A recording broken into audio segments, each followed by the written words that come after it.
우리에게 찾아온 가장 큰 기쁨 중에 하나가 성탄의 기쁨이었는데 그 기쁨을 놓치고 말았습니다. 그 성탄의 기쁨을 다시금 찾아오게 하여 주시옵소서. 세상에 빼앗겨버린 성탄의 기쁨이 우리의 진정한 기쁨이 될 수 있도록 하나님, 그 성탄의 기쁨에 대해서 묵상하며 다시금 내 안에 그 기쁨과 그 감사를 누리게 하여 주시옵소서. 하늘에는 영광, 땅에는 평화라 하셨는데 하늘에 영광도 없고 땅에 평화도 없는 성탄이 아니라 하늘에는 온전한 영광이요 땅에는 진정한 평화가 임할 수 있는 그 성탄을 묵상하며 우리가 만들어가게 하여 주시옵소서. 우리의 삶 속에 가장 소중한 것이 무엇인지를 점검하고 그것을 지켜내는 한 주가 되기를 원합니다. 우리의 소중한 그 무엇이 우리에게 상실되지 말게 하여 주시고 온전히 보석과 같이 별과 같이 빛나게 하여 주시옵소서. 감사합니다. 고마우신 예수님 이름으로 기도드렸습니다. 아멘, 아멘. 오늘은 아모스 시작합니다. 아모스 1장부터 3장까지 보는 날인데요. 아모스 3장 1절에서 8절까지 같이 보도록 합니다. 아모스 3장 1절에서 8절. 구약성경 1276페이지 어간에 있습니다. 1276 찾으셨나요? 네, 같이 한 목소리로 읽도록 하겠습니다. 이스라엘 자손들아, 여호와께서 너희에 대하여 이르시는 이 말씀을 들으라. 애굽 땅에서 인도하여 올리신 모든 족속에 대하여 이르시기를 내가 땅의 모든 족속 가운데 너희만을 알았나니 그러므로 내가 너희 모든 죄악을 너희에게 보응하리라 하셨나니 두 사람이 뜻이 같지 않은데 어찌 동행하겠으며 사자가 옮긴 것이 없는데 어찌 숲풀에서 부르짖겠으며 젊은 사자가 잡은 것이 없는데 어찌 굴에서 소리를 내겠느냐. 덫을 땅에 놓지 않았는데 새가 어찌 거기 치이겠으며 잡힌 것이 없는데 덫이 어찌 땅에서 튀겠느냐. 성읍에서 나팔이 울리는데 백성이 어찌 두려워하지 아니하겠으며 여호와의 행하심이 없는데 재앙이 어찌 성읍에 임하겠느냐. 주 여호와께서는 자기의 비밀을 그종 선지자들에게 보이지 아니하시고는 결코 행하심이 없으시리라. 사자가 부르짖은즉 누가 두려워하지 아니하겠느냐. 주 여호와께서 말씀하신즉 누가 예언하지 아니하겠느냐. 아멘. 아모스는 지난번에 말씀드린 대로 북이스라엘에 예언한 예언자인데요. 북이스라엘에 예언한 예언자인데 호세아가 북이스라엘 사람으로 북이스라엘에 예언한 사람이라면 아모스는 남유다의 사람으로 북이스라엘에 예언한 사람입니다. 조금 좀 다르죠. 그러니까 북한 사람이 북한이 심판이 임했다라고 말하는 사람이 있었고 남한 사람이 북한이 망한다라고 말하는 사람이 있었다라는 겁니다. 같은 시대에 그렇게 쉽게 이해하시면 될 것 같고요. 그래서 아모스는 사실은 선지자도 아니었고 그 어느 날 하나님의 부름을 받아 동일한 시대에 호세아와 함께 예언한 사람으로 알려져 있습니다. 오늘은 1장부터 3장까지만 볼 건데요. 구약성경으로는 1275페이지부터 보시면 될 것 같아요. 1275페이지. 아모스 1장 한번 볼까요? 1275페이지 어간에 아모스 1장엔 이렇게 질문을 던져놓으시면 좋을 것 같아요. 잘못된 이윤 추구의 결과는? 잘못된 이윤 추구의 결과는?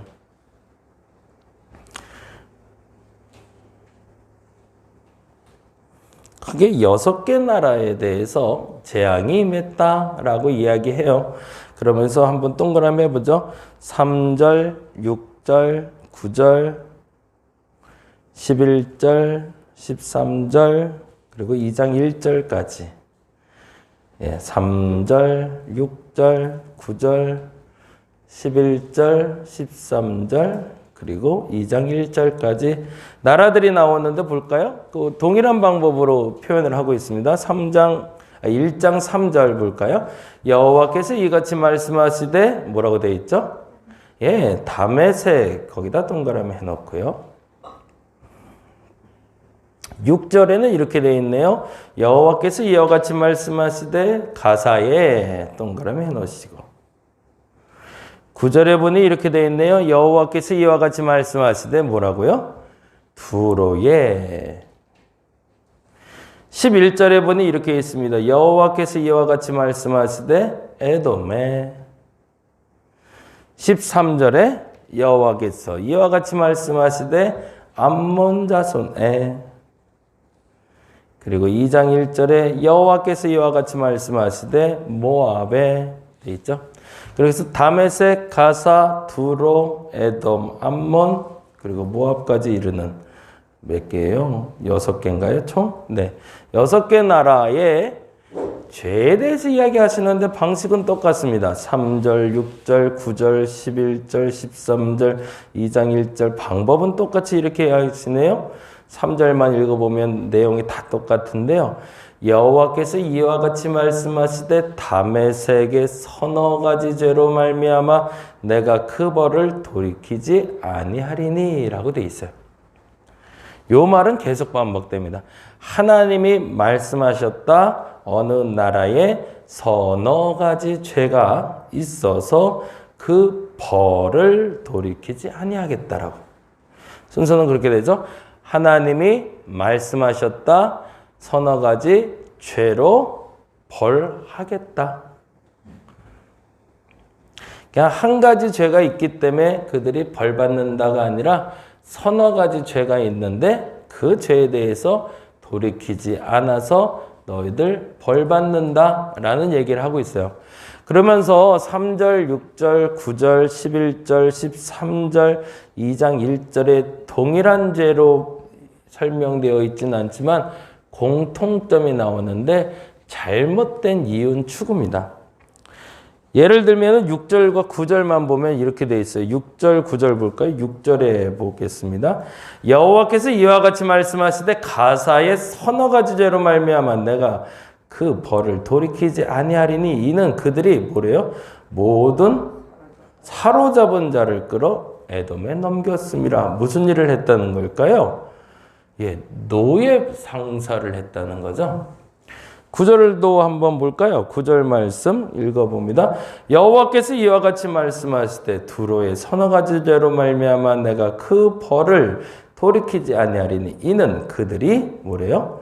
그 형제의 계약을 기억하지 아니하고 모든 사로잡은 자를 에돔에 넘겼음이라. 뭘까요?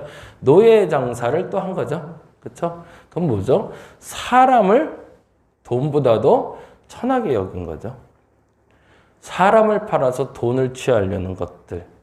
극단적인 것만 지금 읽어드렸는데 1장에서는 6개 나라 2장 1절까지 하면서 이 6개 나라의 죄에 대해서 내가 물을 것인데 그 죄에 대한 대가를 치를 것이다. 잘못된 이윤을 추구하는 자는 이득을 누릴 것이 아니라 심판받을 거다라고 얘기하는 겁니다. 너희 각 나라들은 알아라. 너희가 잘 먹고 잘 살려고 열심히 이윤을 추구하고 있는데 문제는 그 이윤을 추구하는 방법이 잘못됐을 땐 너희에게 득이 되는 것이 아니라 심판이 임할 거다라고 얘기하는 겁니다. 각 교회들아 들으라 이렇게 얘기하시겠죠. 하나님은. 각 교회들아 들으라. 너희가 이윤을 추구하고 있는데 그 방법이 잘못되면 너희에겐 심판이 있을 것이다. 각 교인들아 들으라. 내가 너희에게 말하노니 이윤을 추구할 때 잘못된 방법으로 이득을 취하려고 하면 이득이 있을 것이 아니라 심판이 있을 것이다 라고 얘기하시는 겁니다. 이 말을 반복해서 각 나라를 달리하며 설명하고 있는 겁니다. 그게 바로 1장에 대한 이야기라면요. 2장은 북이스라엘의 죄는 무엇인가? 이렇게 해놓으시면 좋을 것 같아요. 1장은 잘못된 이윤 추구의 결과는 이었으면 2장은 북이스라엘의 죄는 무엇인가? 지금까지 6개 나라의 잘못은 어떻게든 잘 먹고 잘 살아보겠다고 노력하는 사람들이에요, 사실은. 그것만 보면 열심히 산다라고 그러지만 근데 이윤 추구하는 방법이 잘못됐을 땐 그렇게 해서 버는 돈들이 그렇게 해서 얻은 이득들이 너에겐 득이 되지 않고 해가 된다라고 얘기했다면 반면에 이스라엘에게는 하나가 더 붙습니다. 물론 그 잘못도 있어요.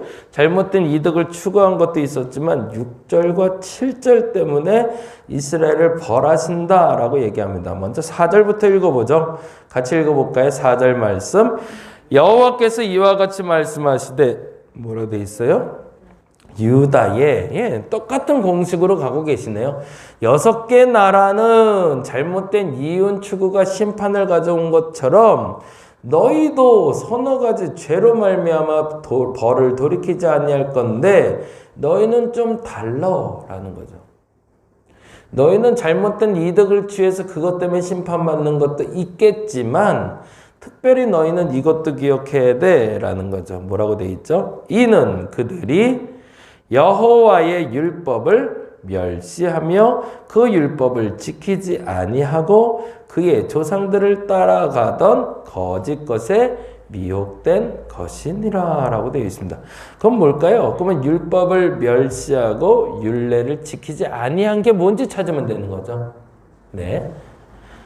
잘못된 이윤 추구에 대해서는 인정하고 앞으로는 정직하게 돈 벌게요 라고 말하면 된다면 그러면 율법을 멸시한 게 뭔지를 알아야 율법을 경시하지 않고 중시 여길 거 아니에요. 그게 6절에서 7절입니다. 6절 말씀 7절 말씀 같이 한번 보겠습니다. 6절 여호와께서 이와 같이 말씀하시되 이스라엘의 서너 가지 죄로 말미암아 그 벌을 돌이키지 아니하리니 이는 그들이 은을 받고 의인을 팔며 신 한 켤레를 받고 가난한 자를 팔며 거기다 줄쳐놓을게요. 은을 받고 의인을 팔며 신 한 켤레를 받고 가난한 자를 팔며 사람을 사고 파는 게 이득의 조건이 된 것도 맞네요. 그런데 거기에 붙은 그냥 사람이라고 얘기하지 않고 뭐라고 되어 있죠? 의인과 가난한 자라는 표현을 쓰고 있어요. 그냥 통칭해서 사람이라고 얘기하지 않고 이스라엘 백성들에게는 유독 의인 그리고 가난한 자 그리고 7절에 이렇게 얘기합니다.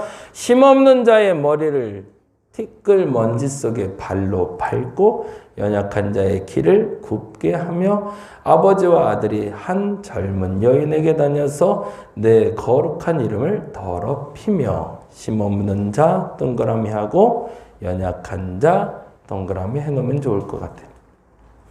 뭘까요? 의인을 판다라는 건 정의가 굽어졌다는 뜻이고요. 정의가 굽어졌다. 정의가 무너졌다는 얘기죠. 그리고 이제 계속 반복될 단어입니다. 가난한 자, 힘없는 자, 연약한 자의 길을 굽게 했다는 건 공의가 사라졌다는 거죠. 정의와 공의는 조금 다르죠. 네. 정의는 그냥 정말로 절대적인 어떤 옳음이 사라졌다는 것이고 공의는 모든 사람에게 공평한 정의가 사라졌다는 거죠. 이스라엘 백성들에게는 다른 나라와 달리 한 가지 죄를 더 물을 거라는 겁니다. 그런데 그 죄는 잘못된 이윤 추구한 것도 있지만 그 이윤을 추구하는 데 있어서 잘못한 것뿐만 아니라 너희들은 하나님의 율법을 경시 여겼는데 그렇다면 하나님의 율법엔 무엇이라 써 있는데 정의와 공의가 살아야 된다라고 얘기했는데 너희에게 정의가 없고 공의가 없다라고 얘기하는 거죠. 옳은 사람이 옳은 말을 하면 고개를 끄덕이고 받아들일 줄 알아야 되는데 그 의인을 팔아 넘겨버리고 악인의 말을 듣는 것 그것이 잘못된 것이고 약한 자와 연약한 자가 분명 눈에 보이는데 그들을 돕지 않는 것도 죄다라고 얘기하고 있고 그 죄에 대한 벌을 받아야 된다라고 얘기하는 게 바로 2장입니다. 그래서 1장에서는 이혼 추구를 잘못한 이방 나라들에 대한 심판이라면 2장은 앞서 읽은 대로 유다와 이스라엘에 있는 정의와 공의가 무너져서 심판하리라 라는 이야기를 아모스가 전하게 됩니다. 그리고 아주 재미난 단어가 나오는데 3장인데요. 이거는 동그라미를 해놓고 내일 한번 보죠. 보겠습니다. 3장 1절에서 8절까지 중에 9가지 질문이 나오고 있어요. 그 질문을 한번 찾아보시면 좋겠습니다. 한번 볼까요? 3절부터 나옵니다. 3절부터 볼까요? 3절부터 첫 번째, 두 번째 이렇게 하면서 볼게요. 첫째, 두 사람이 뜻이 같지 않은데 어찌 동행하겠으며? 이게 첫 번째 질문이죠. 야, 같은 뜻을 가져야 가는 거 아니겠는가? 이 질문을 왜 던지는 걸 보는 거예요. 두 번째, 사자가 움킨 것이 없는데 어찌 수풀에서 부르짖겠으며? 예, 이걸 이렇게 나눠 써놨으면 더 좋았을 텐데. 젊은 사자가 잡은 것이 없는데 어찌 굴에서 소리를 내겠는가? 5절, 덫을 땅에 놓지 않았는데 새가 어찌 거기 치이겠으며? 덫을 안 놨는데 새가 어떻게 잡히냐? 라는 거죠. 잡힌 것이 없는데 덫이 어찌 땅에서 튀겠느냐? 잡힌 것이 없는데 덫이 튈 리가 없죠. 왜 이 얘기를 하냐가 이제 중요한 거예요. 그 다음에 성읍에서 나팔이 울리는데 백성이 어찌 두려워하지 아니하겠으며? 왜 이 얘기를 했는지 이제 밝혀집니다. 뭐라고 되어 있죠? 여호와의 행하심이 없는데 재앙이 어찌 성읍에 임하겠느냐? 그것 때문이죠. 거기다 줄쳐놓을게요. 지금 이 질문과 대답을 요청한 이유는 하나님이 우리에게 주는 재앙이라는 걸 알게 하기 위해서. 원인과 결과가 있다는 거죠. 그 원인도 하나님이다라고 얘기하고 또 하나 얘기하는 게 있습니다. 두 가지를 얘기하면서 마무리하는데요. 7절, 주 여호와께서는 자기의 비밀을 그종 선지자들에게 보이지 아니하시고는 결코 행하심이 없으시리라. 이게 결론이에요. 그러면서 두 가지 질문을 더 던집니다. 8절에 뭐라고 되어 있죠? 사자가 부르짖은 즉 누가 두려워하지 아니하겠는가? 그쵸? 하나님의 심판이 임하니 모두가 두려워할 것이다. 그리고 뭐라고 되어 있어요? 주 여호와께서 말씀하신 즉 누가 예언하지 아니하겠는가? 거기다 줄쳐놓으세요. 그러니까 이 9가지 질문을 던진 가장 큰 이유는 첫째는 하나님으로부터 심판이 왔다라는 걸 말해주기 위해서이고 두 번째는 그 심판을 전하라는 명령이 내게 떨어졌는데 어찌 내가 말하지 않겠는가라는 것을 말하기 위해서 이 9가지 질문을 던집니다. 이스라엘 백성들에게 납득할 수 있는 질문을 던지는 거죠. 다 원인이 있고 결과가 있는 거야. 그 원인에 정의가 무너지고 공의가 무너지니 하나님이 결국엔 움직이시는 거고 하나님이 움직여서 심판할 수밖에 없지 않겠는가라고 이야기하고 있는 겁니다. 오늘은 그렇게 기도할까요? 원인 없는 결과는 없음을 인정하게 해달라고. 내가 잘 살게 된 것도 내가 이렇게 기쁨을 누리게 된 것도 하나님이 원인이시기 때문이고 내가 이렇게 혼나는 것도 하나님이 원인이시기 때문이다. 그것을 저와 여러분이 인정할 수 있기를 간절히 바랍니다. 하나님 앞에서 칭찬받을 수 있는 게 복이고 하나님 앞에서 벌 받을 수 있는 게 복입니다. 하나님 그 복 누리게 해달라고. 맞아도 하나님이 때려야지 다른 사람한테는 맞지 않게 해달라고. 그렇게 기도하는 저와 여러분 되시기를 간절히 바랍니다. 기도하겠습니다. 하나님이 움직이실 때 그 움직이심에 반응하는 내가 되게 하여 주옵소서. 매를 드시면 맞게 하여 주시고 칭찬하시면 격려받게 하여 주시옵소서. 모든 것은 원인과 결과가 있습니다. 그 결과를 벗어나 때로는 결과가 나타나지 않습니다. 하나님이 절대 원인 되시며 하나님이 절대 결과 되심을 믿고 신뢰하며 오늘을 살아내게 하여 주시옵소서. 연말입니다. 지워야 될 것 잘 지워지게 하시고 세워야 될 것 잘 세우게 하여 주시옵소서. 감사합니다. 고마우신 예수님 이름으로 기도드렸습니다. 다 같이 기도하고 돌아가겠습니다.